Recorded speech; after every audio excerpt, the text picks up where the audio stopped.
Have you ever felt like your English skills just disappeared? One day you could write an email, introduce yourself, maybe even hold a short conversation. Then, after months or years of not using it, you open your mouth and nothing comes out. I know that feeling. You reach for a word you used to know, and it's gone. Like your brain put it in a secret drawer and lost the key. Exactly. And that's when people say, I've lost my English foundation. But here's the good news. You can rebuild it. And not just rebuild, make it stronger than before. The problem is most people try to jump back in at the wrong level. They start with complex grammar books, long lists of advanced vocabulary, and they burn out. Right, and that's why today we're going to show you a smarter way. If you've been away from English for a while, or you feel like your base is shaky, this episode will guide you step by step to restart without feeling lost. Think of it like repairing a house. You don't start by painting the roof, you fix the foundation first. And by the end, you'll know exactly what to do next, so you won't have to guess anymore. This isn't just another study harder talk. It's about learning smarter with clear actions you can start today. Stay with us because missing this could mean staying stuck for another year. And we are not letting that happen to you. Before you even open a textbook or watch a video, you need to ask yourself one big question. Why are you learning English? Yeah, if you don't know your reason, it's like starting a journey without knowing your destination. You'll just wander around. Exactly. Your goal might be for travel, work, exams, or just to chat with friends online. But you need to decide because each reason changes how you study. And make it small and clear.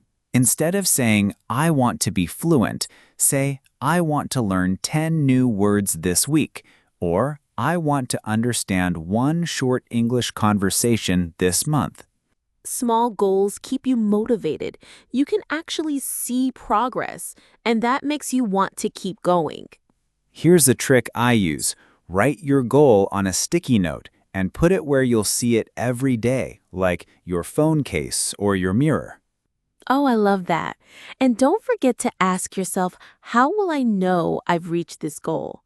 For example, if your goal is to order coffee in English, success is when you can do it without switching to your native language.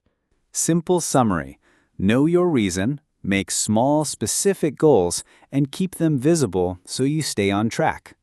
Once you've got your goal, the next step is to start with the basics, vocabulary and grammar. Right. Think of vocabulary as the bricks and grammar as the glue. Without both, your English house won't stand. Start with the most common words, things you see or use every day. For example, nouns like food, house, family, verbs like go, eat, speak, and adjectives like big, happy, good. And don't just memorize the word alone. Learn it in a sentence. Instead of just apple, say, I eat an apple. That way, your brain remembers how to use it. For grammar, don't try to learn everything at once. Focus on the present simple tense and simple sentence structures, subject plus verb plus object, like I like coffee or she eats bread. Here's a tip I use. Practice one small grammar point with the new words you learn. If you study drink, also say, I drink water, or he drinks tea. And remember, learning in context is powerful. A picture of a red apple and the sentence, I eat an apple, sticks in your mind better than just the wordless apple, banana, orange. Simple summary. Learn common words first, connect them to basic grammar, and always use them in short sentences so they stick. Now, let's talk about how you actually speak when your foundation is weak. Short and simple sentences. Yeah, if you try to speak in long, complicated sentences right now, you'll probably get stuck or make more mistakes. Exactly. You don't need to say, I have been extremely occupied due to various professional and personal commitments. You can just say, I'm busy with work and family. Short sentences are easier to make, easier to remember, and they give you confidence. And once you're confident, you can start joining them together. Like, I'm tired. I studied last night. Later, you can say, I'm tired because I studied last night. Another bonus. Short sentences are common even for native speakers in casual conversation. We often say, sounds good, or let's go, instead of full grammar-perfect sentences. So, don't feel less advanced for speaking simply. It's smart, and it works. Simple summary. Keep sentences short and correct now, then make them longer when you're ready. That's how you stay clear and confident. Now, here's something that can change your English fast. Fixing your pronunciation from the ground up with IPA.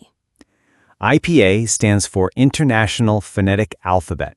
It's a system of symbols that shows exactly how words are pronounced.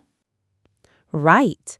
A lot of learners skip this step, but if your foundation is weak, learning IPA helps you pronounce words correctly the first time. No more guessing. For example, the word cat is cat. The a sound is different from the ah in father. Without IPA, you might mix them up. Once you understand the symbols, combine that with listening and repeating.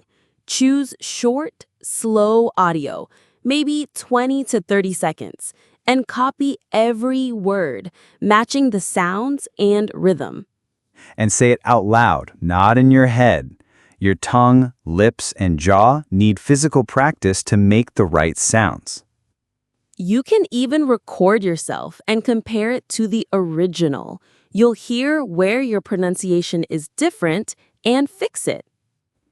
Simple summary. Learn IPA to know the correct sounds. Then, use daily listening and repeating practice to make your English clear and natural. Finally, the secret to getting your English back and keeping it is consistency. Yeah. Learning once in a while won't rebuild your foundation. You need short, regular practice. Even 15 minutes a day can make a big difference.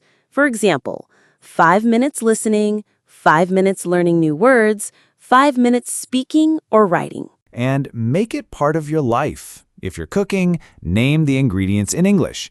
If you're on the bus, describe what you see, in English, of course. I love that. And remember, it's better to study a little every day than a lot once a week. Your brain remembers more with small daily contact. You can also track your progress. Write down what you've learned each week, even small things. Looking back, you'll see just how far you've come. Simple summary. Study daily, even for a short time, and make English a natural part of your everyday routine. That's how your foundation stays strong. Before we finish, let's go over some useful words and phrases from today's episode. Yeah, these are words you can start using right away. First, foundation. This means the base or starting point of something.